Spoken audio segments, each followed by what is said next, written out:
Bismillahirrahmanirrahim. Kita mulakan kelas dengan baca Al-Fatihah. Bismillahirrahmanirrahim. Alhamdulillahirrahmanirrahim.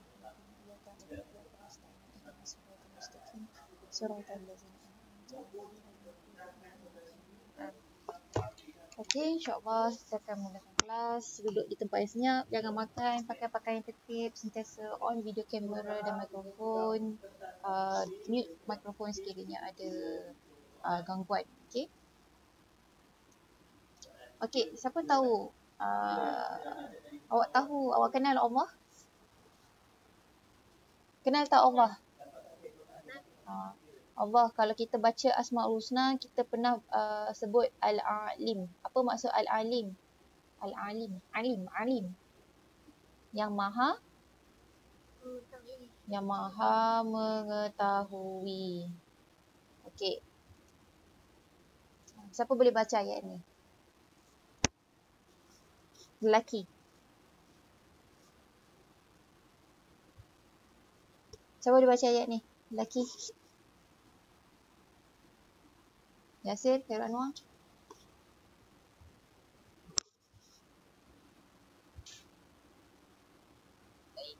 Boleh? Okey, silakan. A'udzubillahi minasyaitonirrajim.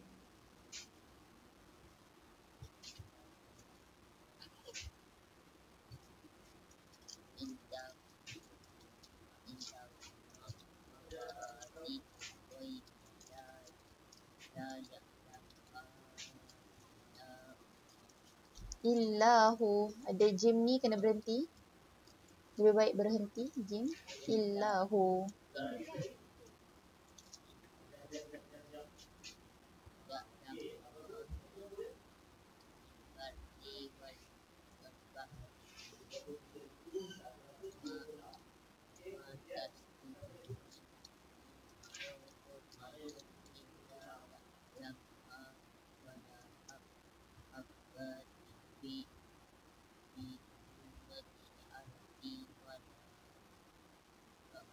Rotbin wala.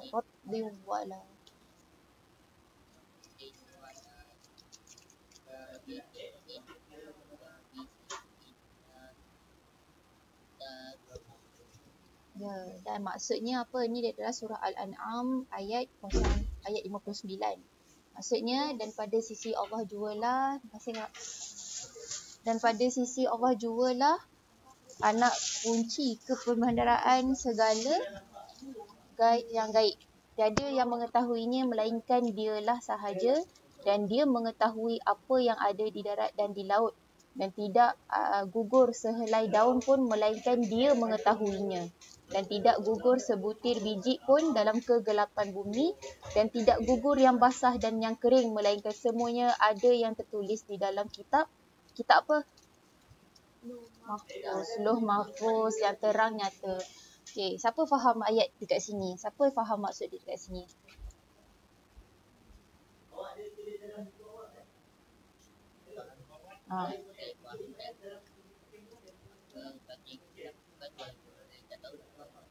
Betul, yes.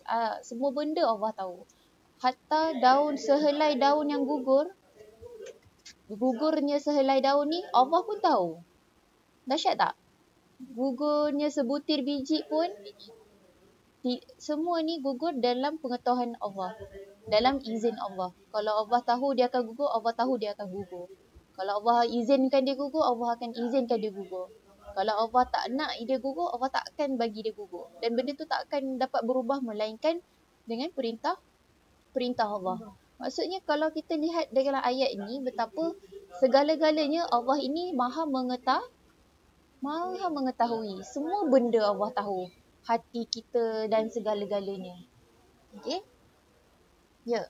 Jadi, apa yang cikgu nak masukkan dekat sini, sekecil-kecil kita ni ibarat satu sel. Sel ni sebagai unit asas kehidupan. Semua benda hidup ini terbina atas sel, dalam sel. Okay, awak nak tahu tak macam mana sel ni sebenarnya dia hidup? Macam mana sel ni, macam mana manusia ni dia boleh hidup dengan adanya sel-sel ni? Okay. Kita tengok satu video ni.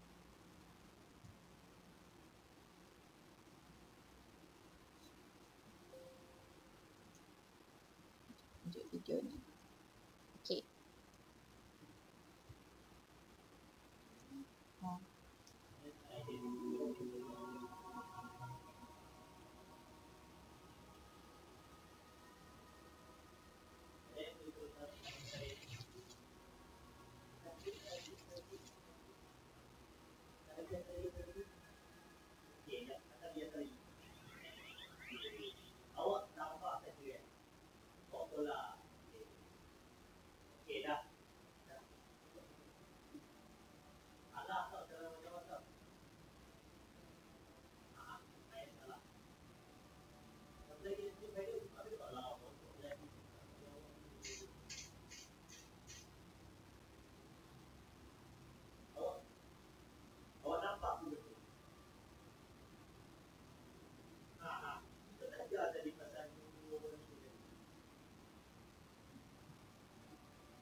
Okay, semua dah tengok video tu?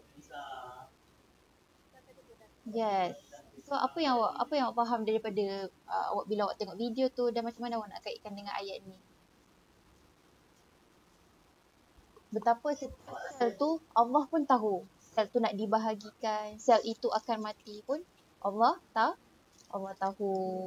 Kalau Allah suruh apa ni, sel itu mati, matilah sel itu. Kalau Allah kata kun fayakun, apa yang Allah kata kalau terjadi maka terjadilah. Kan? Okay, sekarang kita nak lihat apakah itu sel. Okay, semua nampak slide cikgu dekat sini? Okay, sebuah rumah dibina daripada batu bata. Okay, apa batu bata? Ini batu bata. Yang petak-petak ni, okay. Semua ni adalah batu bata. Semua batu bata ini adalah unit asas pembinaan rumah ini. Rumah ini terbina dengan batu bata ni. Ini asas dia. Kecil-kecil ni. Kalau satu ni tak ada, boleh runtuh. Boleh runtuh satu tiang ni contohnya. Kalau sini tak ada, sini tak ada, sini tak ada, sini tak ada, sini tak ada, maka boleh jadi rosak badan tu kan. Sama lah macam rumah ni juga.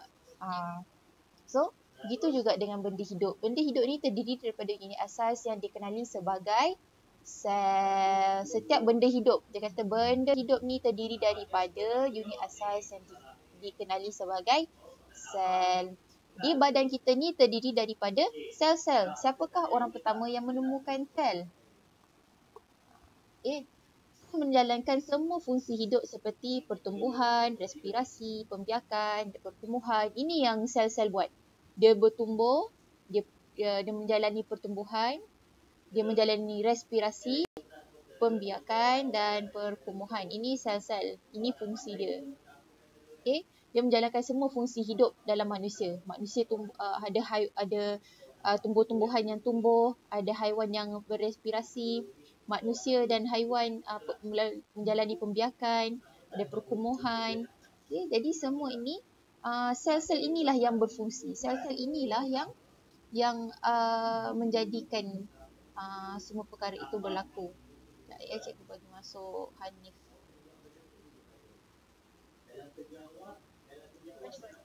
Okay, salam. Okay, terus awak masuk lambat.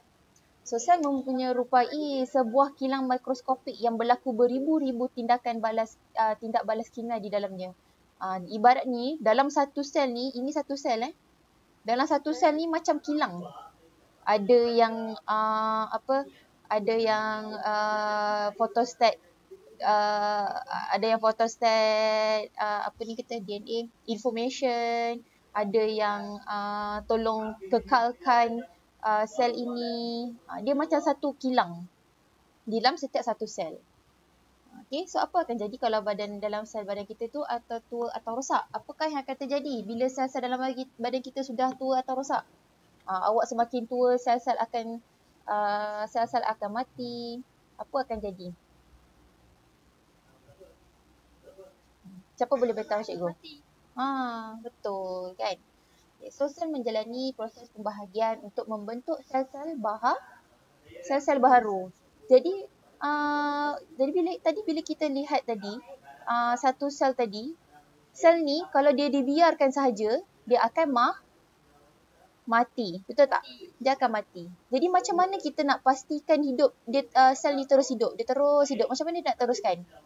Dia melakukan proses apa? Pembahagian sel. Dia kena bahagikan, dia kena replicate. Dia kena melakukan proses pembahagian sel ini supaya dia dapat meneruskan kehidupan sel ini. Dia dapat gantikan sel-sel yang rosak. Kita nak gantikan sel-sel yang rosak. So, satu sel tunggal akan menjadi dua sel berasingan. Satu sel tunggal ini dia akan menjadi dua sel yang berasingan. Dan seterusnya. Dia akan bercambah lagi. Daripada satu dia jadi dua jadi empat jadi 16. Okay. So, imbas gambar di bawah untuk lihat. Yalah. Okay, ni yang kita dah tengok tadi tu lah. Ni yang video cikgu tadi tunjuk tadi tu. Video pembahagian sel yang tadi tu. Ni yang kita tengok tadi tu lah. Dia dah jadi pembahagian sel. Siapa tahu tentang kanser? Pernah dengar tak perkataan kanser? Yes, macam mana kita, kanser ni, dia sekarang ni adalah, kanser ni bahaya tau. Bila dia ada satu penyakit. Dia adalah satu penyakit yang saintis zaman sekarang ni dia tak tahu apakah punca sebenarnya kanser ni terjadi. Orang sekarang ni tengah cari kenapa boleh jadi kanser, barah sana, barah sini. Jadi orang tak tahu apa punca dia. Banyaklah punca dia. Banyak daripada segi pemakanan, daripada hidup kita, ataupun pergi ke radioaktif, tempat-tempat yang radioaktif boleh menyebabkan kanser, macam-macam. Banyak sebab boleh terjadi kanser. Tapi apakah satu-satunya? Manusia masih tidak dapat menjawab soalan itu lagi. So, dalam keadaan terkawal, kita lihat ni, dalam keadaan terkawal, sel membahagi secara normal. Kalau keadaan yang terkawal, sel membahagi secara normal. Okay. Kanser ni terbentuk apabila sel normal tu, dia membahagi secara berterusan tanpa kawalan. Tak dikawal. Keadaan dia tu tak terkawal, jadi dia membesar. Tak ada dalam badan kita yang mampu mengawal pembahagian sel ni. Dia berterusan. So, kalau rajah 2.2 ni kita lihat menunjukkan 3 peringkat perkembangan sel kanser. Ni, sel kanser mula kecil sahaja. Kemudian bila besar sikit kita panggil tumor. Bila besar dia menjadi dia menjadi kanser barah. Sehingga kan boleh kena pada kulit, dia pergi efek pada salur darah, dia boleh masuk ke dalam salur darah, nampak tak? Okay. Kemudian dia pergi ke sel-sel yang lain. Jadi ini dah bentuk satu barah yang menyakitkan. Okay. So, bagaimana kanser boleh dikesan? Ingat tak yang kita jawab pasal radioaktif tu? Ada cecair yang radioaktif. Ada bahan yang radioaktif. Kalau kita dekat dengan bahan tu, kita tak pakai sarung tangan yang betul, kita boleh mendapat kanser. Okay. Apa dia? Sorry? Radioaktif. Saya tak masuk kelas. Radioaktif hari tu yang salah satu bahan yang berbahaya lah. Kalau awak tengok balik yang kita belajar tu, ya betul yang tentang amaran radioaktif. Jangan masuk ke bilik ini ada radioaktif. Jangan pergi ke satu-satu kawasan tu ada radioaktif. So, radioaktif ni dia macam bahan yang mencemarkan. Tapi kita tak nampak benda tu. Kita tak nampak, macam kita nampak asap. Kita boleh nampak asap kan? Asap tu boleh datang pada kita. Tapi radioaktif ni kita tak boleh nampak. Jadi bahan-bahan ni dia boleh berada di sekeliling kita kalau benda tu kita tak jaga. Okay. Jadi membahayalah radioaktif ni. Right, seterusnya kita lihat pada struktur sel haiwan dan sel tumbuhan. Bagaimanakah struktur sel haiwan dan sel tumbuhan? Ini dua benda kita nak lihat, sel haiwan dengan sel tumbuhan. Okay. So, cikgu sebenarnya nak buat benda ni, mengkaji struktur sel haiwan dengan menggunakan sel pipi. Okay, bila awak masuk tingkatan 1, kalau awak bersekolah, macam cikgu pun masa tingkatan 1 dulu, cikgu sekolah, kita akan buat aktiviti ni.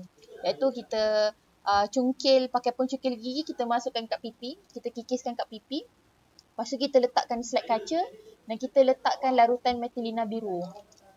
Metilina biru. Tapi masalahnya kat sekolah kita tak ada metilina biru ni lagi. Kita ada semua benda ni lah. Kita dah ada mikroskop, kita dah ada pencukir gigi lah, penutup kaca semua-semua ni kita dah ada. Tapi metilina biru ni kita tak ada. So cikgu tak boleh nak tunjukkan depan awak macam mana cikgu buat. Okay, so kenapa kena ada metilina biru ni? Kenapa ada metilina biru ni? Untuk apa? Untuk larutan metilina biru mewarnai struktur yang diamati oleh bakteri. betul. Dia untuk mewarnai. Kita nak warnakan. Sebab apa? Manusia punya dalam ni, apa warna kita punya kulit? Putih kan? Ada warna putih, pink ataupun coklat-coklat. Kita tak nampak sebenarnya warna dia apa. Jadi kalau kita nak tengok sel yang tu sebenarnya warna apa, kita kena letakkan warna lain, iaitu boleh pakai warna metilina biru. Warna metilina biru ni baru kita nampak dekat mikroskop. Kalau kita tak letak metilina biru ni, kita tak nampak dekat mikroskop. Kita nampak ini apa benda lah, kita tak tahu, kita tak nampak. Jadi kita perlukan metilina biru ni untuk letakkan warna dekat dalam mikroskop tu. Ni adalah cara-cara dia lah. Okay, ni cara-cara dia. Kita titiskan air suling. Kita akan letak air suling dekat atas slide kaca ni. Kemudian dia pencukir gigi tadi tu kan. Kita kan dah cukir kat pipi. Kita letak dekat atas slide kaca. Okay, siapa tahu ini sama tak dengan swab test? Siapa tahu swab test? COVID-19. COVID-19 test. Sekarang ni kita semua tengah ni kan, kalau buat swab test, awak tahu tak kalau nak cari swab test, kalau nak buat swab test untuk nak kesan COVID-19 dalam badan, awak tahu tak dia masuk mana? Hidung. Hidung dia masuk sampai dekat atas. Coronavirus. Corona ni bermaksud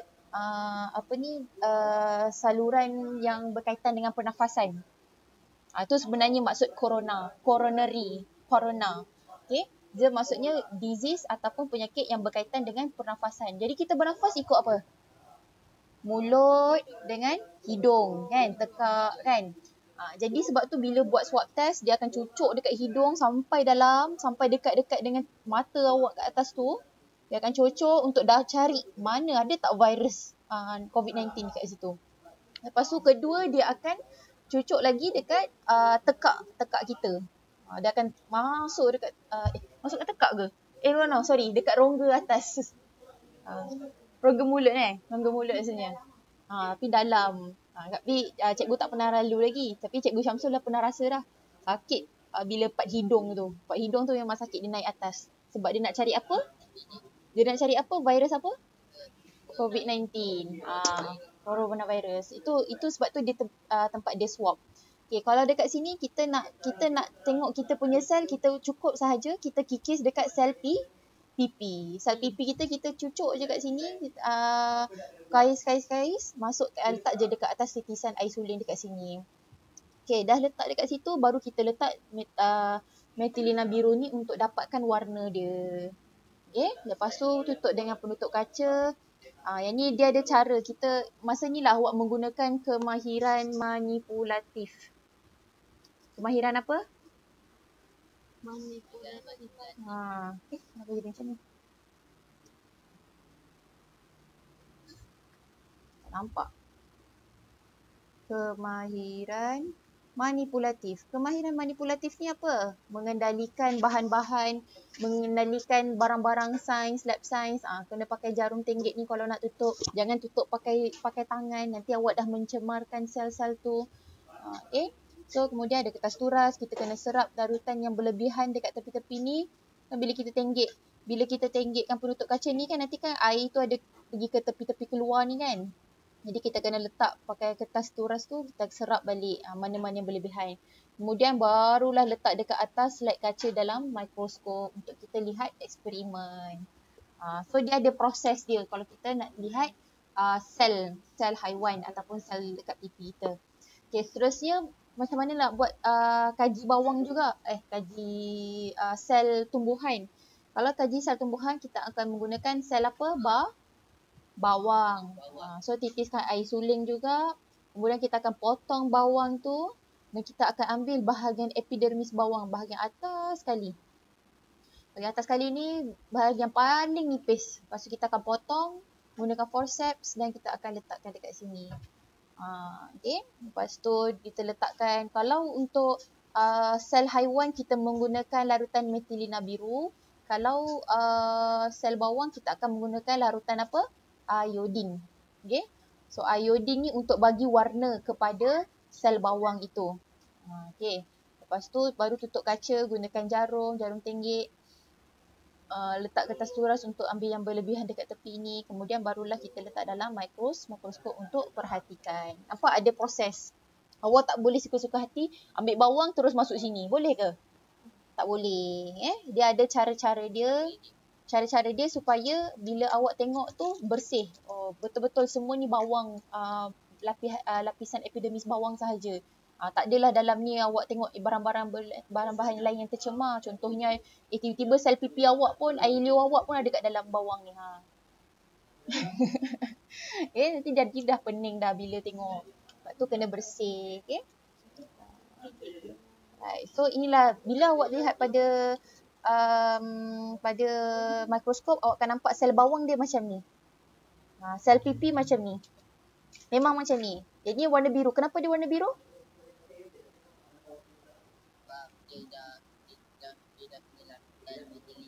Betul, metilina biru. Kenapa yang ni warna oranye? Kenapa yang ni warna oranye-oranye? Larutan apa dia pakai? Betul, iodin. Dia pakai iodin. Tahu kan yang iodin warna kuning tu kan? Kuning oranye tu. So inilah kita nampak sel bawang. Siapa boleh beritahu cikgu apa perbezaan sel bawang dengan sel pipi dekat sini? Apa beza dia? Yes, ada kotak-kotak. Dia macam teratur, betul tak? Teratur, dia ada tempat dia, teratur. Yalah, walaupun tak adalah cantik sangat, tapi dia ada teratur dia dekat sini. Dia macam batu-bata, betul tak? Okay? Bagaimana dengan sel pipi? Batu-bata bertaburan. Dia macam bertaburan kan. Dia tidak sekata. Ada kat sini, ada kat sana. Kalau ambil sel pipi cikgu mungkin kat sini, ada kat sini. Kalau ambil sel pipi awak kat sana. Dia lain-lain. Jadi dia nampak berterabuan. Yang sel bawang dia nampak lebih teratur. Ni bertaburan. Ataupun tidak teratur. Okay. Alright, so kita nak lihat pula apa fungsi struktur sel haiwan dan sel tumbuhan. Apakah fungsi setiap struktur sel? Kenapa sel dia macam ni? Kenapa function dia, kenapa dia buat macam ni? Kenapa dia macam ni? Kenapa ada hitam ni? Hitam ni apa? Kenapa ada hitam tu? Ini apa ni? Ini apa ni? Jadi kita nak tengok apa fungsi setiap struktur. Kenapa struktur dia bulat, dia tak sekata? Kenapa struktur dia ni petak-petak macam ni? Okay, kita akan lihat fungsi-fungsi dia. Okay, ini apa? Sel tumbuhan Sel tumbuhan ataupun sel bawang tadi. Okay, kita akan lihat ada beberapa struktur dekat sini yang kita kena tahu apa fungsi dia. Kenapa dia buat macam ni, macam tu. Pertama sekali kita akan lihat bahagian terpenting. Bahagian terpenting dalam mana-mana sel adalah nukleus. Apa dia? Ini semua sel. Ini ada satu sel. Ini satu sel. Betul. Ya, macam cikgu cakap tadi, dalam kilang tu kan. Dalam satu sel dia macam kilang. Dia ada nukleus, ada tempat ni, ada tempat kopi, tempat printer. Dia macam kilang. Inilah dalam satu sel. Okay. So, nukleus, apa fungsi nukleus ni? Nukleus ni kan paling penting. Paling penting. Awak pergi mana-mana, nukleus ni paling penting. Nukleus ni adalah apa? Dia mengawal keseluruhan aktiviti sel. Nukleus ni dia macam otak kita. Kontrol kan, dia macam dia kontrol ke semua aktiviti sel. So, dan kenapa dalam nukleus ini dia mengandungi kromosom yang terdiri daripada DNA, asid deoksiribonukleik. Ini bahasa Melayu lah. Deoksiribonukleik acid. Tu bahasa Inggeris DNA, deoksiribonukleik acid. Yang membawa maklumat genetik. Ni kita kena tahulah. Awak kena tahu ni je. Maklumat genetik dalam ni. Inilah dalam ni ada maklumat genetik awak ataupun semua dengar ke? Dengar Okay. So dalam ni adalah maklumat genetik awak. Bentuknya macam mana, semua maklumat-maklumat ni kita simpan. Okay, contohnya nukleus ni, dia ada simpan maklumat tentang nak kekalkan bentuk segi empat. Bentuk kau mesti segi empat, kau tak boleh jadi bulat. Kan? So dalam nukleus ni dia akan simpan maklumat tu. Dia akan simpan maklumat tu bila diperlukan. Contohnya kalau ada orang potong sel ni kat sini kan, ada orang potong kan. Lepas tu dia nak memperbaiki dekat sel dekat sini. Tapi dia perlukan maklumat apakah bentuk sel dekat sini. Jadi dia pun keluarkanlah maklumat tu dan proses ke sini. Dia proses supaya sel-sel yang lain ini boleh bekerja untuk memperbaiki bahagian sel yang perlu dibaiki dan bentuk semula yang sama, untuk bentuk semula pada segi empat yang sama. Okay, so inilah pentingnya nukleus ni, dia menyimpan maklumat-maklumat yang penting. So ni nukleus. Seterusnya ialah yang besar ni, kita lihat yang besar ni warna biru ni adalah vakuole.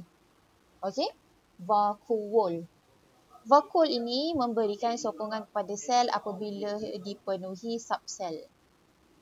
Sokongan.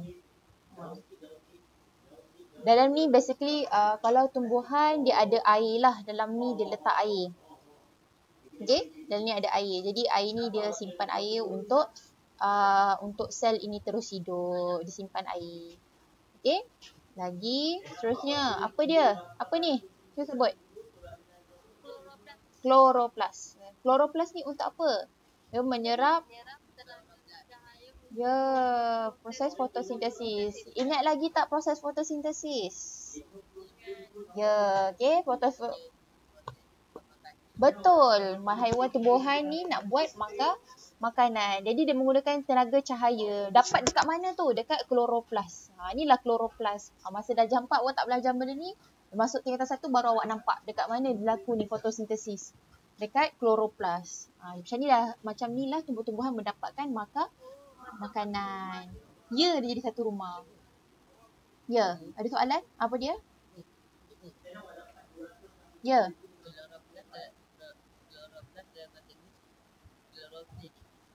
Okey, klorofil dan kloroplas tu adalah dua perkara yang berbeza. Dia bukan bahasa Inggeris, bukan bahasa Melayu. Kloroplas pun sama, bahasa Melayu, bahasa Inggeris dia kloroplas. Klorofil, bahasa Melayu, bahasa Inggeris klorofil juga. Okey, so kloroplas ni adalah tempat dia. Kloroplas ni tempat dia. Klorofil tu isi dalam ni. Isi dalam ni kita panggil klorofil.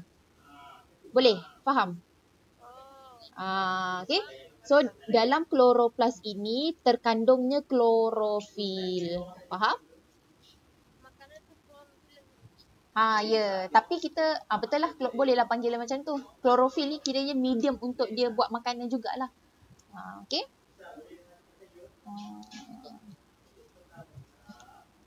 Okay.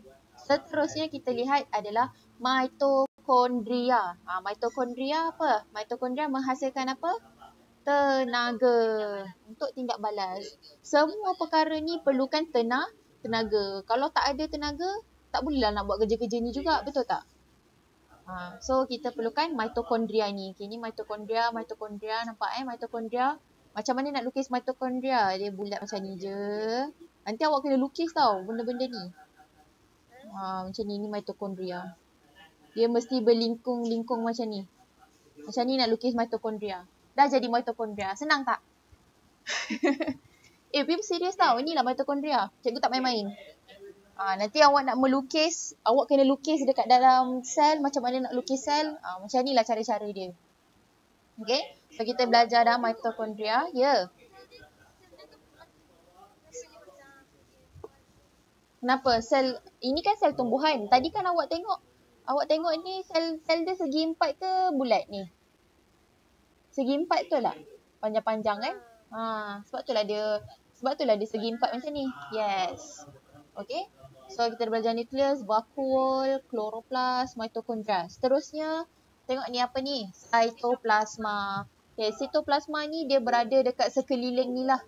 Dia berada di sekeliling sekeliling sekeliling komponen struktur-struktur yang lain. So dia bertindak sebagai apa? Medium tindak balas kimia berlaku. Jadi benda ni okey, maksudnya sitoplasma ni dia menjadi satu macam padang lah. Awak nak main bola kan? Awak main bola kat mana? Kat padang kan? Jadi dia macam tu je sitoplasma. Dia jadi medium untuk tindak balas kimia berlaku. Kalau kita nak melakukan kerja, kita gunakan angin je kan? Maksudnya ada udara, ada angin, kita boleh buat kerja. Tak ada masalah. Tapi kalau sel ini dia nak buat kerja, dia menggunakan sitoplasma ni. Dia tak boleh buat dekat udara lah. Tapi dia buat dekat sitoplasma. So sitoplasma ni sekeliling ni. Okay? Faham tak? Boleh? Okay. Seterusnya, ini adalah membrane cell. Sel membrane ataupun sel membrane ni dekat bahagian dalam tau. Dia dekat bahagian kat dalam ni. Maksudnya dia menjaga kesemua sel kat dalam ni. So dia mengawal pergerakan bahan ke dalam dan keluar sel. Apa yang masuk ke dalam sel dan keluar, membran ni yang jaga. Ini yang jaga. Membran sel ni dia akan jaga. Mengawal pergerakan bahan ke dalam dan keluar sel. Kalau ada apa-apa bahan yang nak masuk, dia akan kawal lah. Dia bagi masuk ke tak masuk. Okey, selain membran sel, di luar membran sel, okay, ini membran sel kan. Dekat luar ni adalah dinding sel. Dia ada dinding. So dinding inilah yang memberikan sokongan, ada perlindungan dan bentuk yang tetap kepada sel. Bentuk dia mesti macam ni. Jadi dinding sel inilah yang mengekalkan sel tumbuhan ini. Okey? Yang lain boleh faham? Jadi ini nanti awak kena faham dan kena hafal setiap fungsi. Okey, kalau kloroplast serap tenaga cahaya. Kalau nukleus maklumat genetik. Dia mengawal keseluruhan aktiviti sel. Mitokondria tenaga. Vakuole sokongan. Ataupun di dalam tu ada air lah. Cytoplasma medium. Dinding sel perlindungan, sokongan, bentuk. Membran sel pergerakan dalam bahan ke dalam dan luar, pergerakan bahan. Okay, so ini yang kita kena biasakan diri dengan sel tumbuhan, fungsi-fungsi dan struktur sel tumbuhan ni.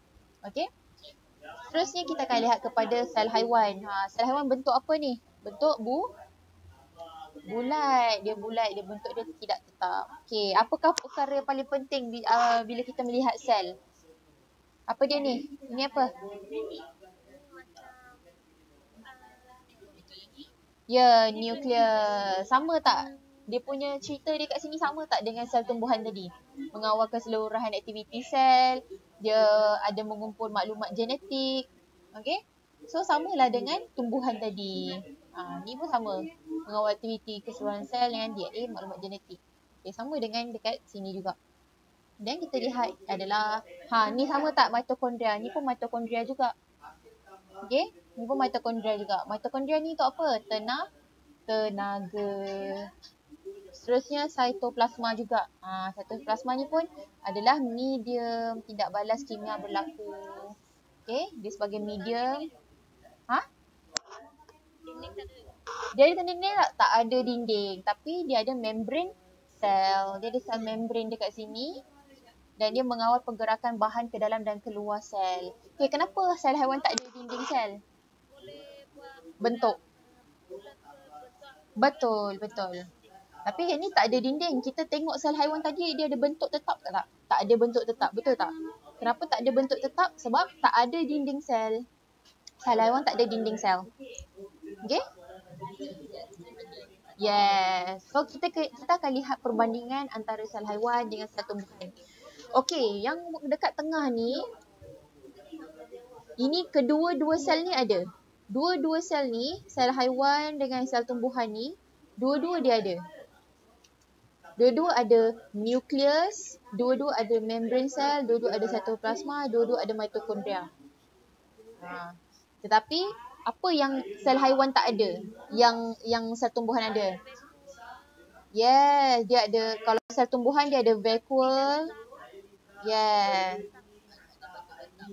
Kalau sel haiwan dia tak ada dinding sel, dia tak ada kloroplas, dia tak ada vakuole dan bentuknya tidak tetap. Sebab tu bentuk dia tidak tetap sebab apa? Tak ada dinding sel. Yang ini ada dinding sel sebab bentuknya tetap.